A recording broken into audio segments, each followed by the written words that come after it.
With its views of the Space Needle, waterfront location, and salmon entrees, Ivar's on Lake Union is a staple Seattle restaurant. Ivar bought it in '66 and had a local architect design it as a native longhouse. The restaurant is now one of the first to overhaul its wages and menu prices after Seattle passed a minimum wage law, raising pay to $15 an hour by 2017 for large employers.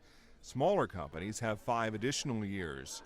In addition to raising pay to $15 for all of its staffers, Ivar's discourages tipping, instead raising prices by 20% to replace gratuity.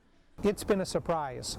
The customers seem to like it, the employees seem to like it, and it seems to be working, at least in this location. Ivar's is not the only one.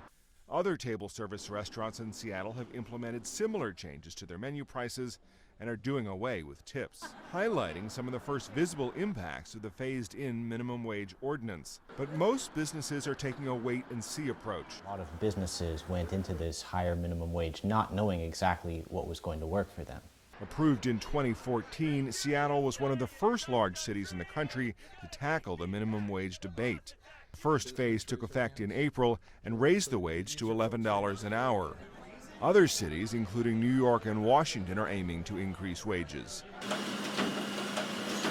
Chuck Stempler owns a franchise of a national printing company that employs 64 workers. He, along with others, sued the city because the new law categorizes franchises as large employers, putting them in the faster phase-in category.